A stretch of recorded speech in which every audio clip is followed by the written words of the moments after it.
doesn't matter if it's your teammate or someone else that you are fighting with. You need to finish in front. And I like to be, a tough opponent.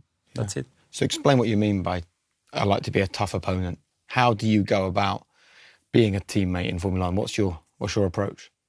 Yeah, no, teammate in Formula One, what is important is to have a good relationship, inside the team. And whatever people write about, if it's with Pierre, if it's with Sergio, if it's with Fernando, whoever, inside the team, it's always been, good atmosphere. We've always been chatting, sharing setups, sharing ideas and moving forward, with the team. So it makes me laugh sometimes what I read, but it's really what people want to hear. On track, depends what target you want to have. Of course, you can't, collide with your teammates. That's not good. But I like to have, good battles.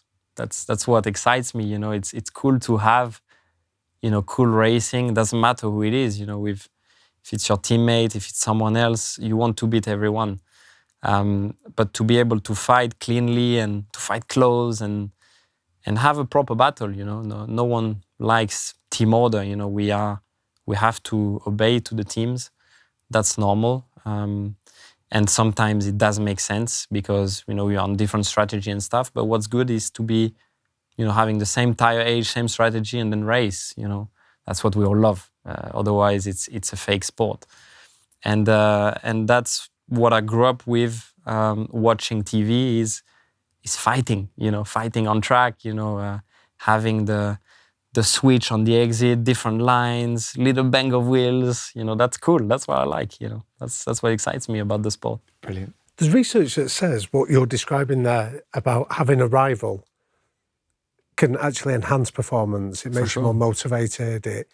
They've done studies with athletes where you run faster if you've got somebody as a target that you're going or competing against.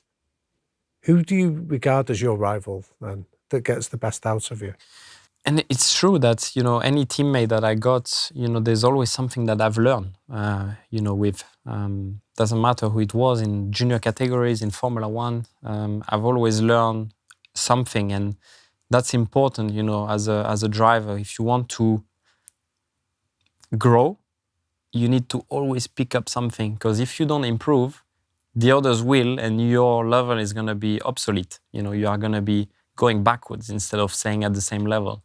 So it doesn't matter who it is, you need to pick up the right points, try to add them to yourself, and then the things that you see that is not doing as well, obviously you leave them on the side, but you can't just be blindfolded, go like that, and not look, on the side towards what they do, because it's important to watch, learn, and then put it in place. So when you had this rivalry with Max in Formula 3, what was the biggest thing you learned from him? Yeah, well, I was not in the same team at the time, so it's a little bit harder, it's a little bit more away. But the good thing is that I knew how Max was racing always, in go-kart, and I knew from go-kart, how not to attack him, where to attack him. I knew how he was going to be, closing the door there or not closing the door there. So, I knew how to race against someone when you are racing for a championship is very important. And it's something I miss now because I'm racing against many guys because I'm not racing at the front. So I look forward to be able to do that again. We shall talk about that in a moment and what your future might look like. But I want to rewind a bit to your time at Force India, because I'm fascinated by, towards the end of the Force India period, you knew the team were in financial trouble. You were given the message, don't crash. But at the same time, you've got to push yourself to the limit to make sure that any potential team that might be looking decides that you're the guy. And there was so much uncertainty outside of the car. I'm really interested in what your mindset was like in that period in your career. Yeah, it's been a very strange period, that one, because the on-track performance was very decent. Yeah. I was performing super well in qualifying, good in the races as well, got a bit unlucky at times, so the championship order didn't finish the way it should. But the pace itself was there, and a lot of teams have seen it. What looks very dramatic shouldn't have been, dramatic. You know, Huel has been a staple of my diet for some time, and I'm currently loving these Huel Daily A to Z vitamins. Tastes great, refreshing. Each can has 26 vitamins and minerals, offering 154 science-backed health benefits. Reduced tiredness and fatigue, normal cognitive function, healthy skin, hair and nails, and vitamin D for immunity. This is a vitamin drink that offers everything you could need it to. So what are you waiting for? Grab it right now in Tesco stores nationwide or at huel.com and let me know what you think. I'm not going to say the whole story there, but we had 2 contracts on the table and 2 options, and we knew I was not going to stay at Force India. That was very clear at the time. But we had 2 contracts of teams. One was signed, so I just had to sign it. I was going to race for the team in 2019.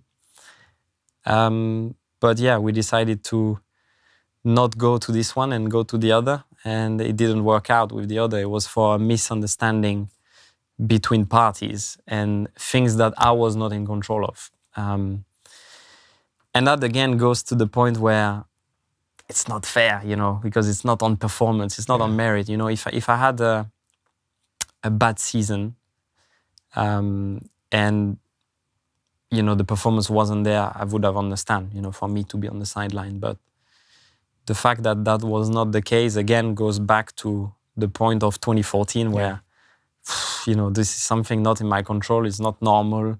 We have to find, solutions. So in the end, I didn't lose a year because I've learned a lot, with Mercedes in 2019. Being reserved, they were dominating, and there are still plenty of things that I use now and makes me more of a complete driver when I came back in 2020.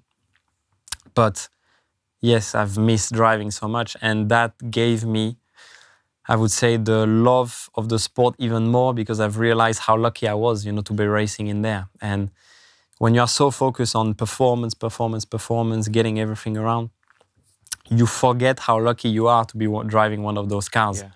And when I came back in 2020, I said, okay, now you're not going to take the smile away ever from my face when I'm driving a Formula 1 car. So that's why I'm always happy. That is a crazy story. You've got to drive because you're driving for Force India at the time. Plus you've got another drive lined up and all you got to do is sign it. And then you've got another team that wants you and you end up with no drive at all. Exactly. Yeah, that wasn't really well executed. When was the moment that you realised there was going to be no drive for that year? Well, I found out it was not going to happen, by the end of 2018.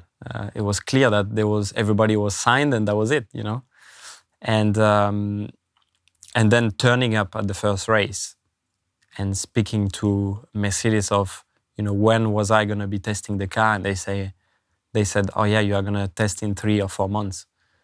Then I came back in the car back then and I cried in the parking lot, I remember. And yeah, luckily we found a solution to come back again. But was that one of the lowest, or was that the lowest point in your career? I think that was the lowest, yeah. Australia, 2019, because I was super happy for the team also on the success that they were having, because I was part of that. I was contributing with the simulator work, all the development. But I was like, what if I was driving that car, on the races as well? It's so dominating. It's so fast. I was seeing myself but not being there, on track. And yeah, that was quite tough.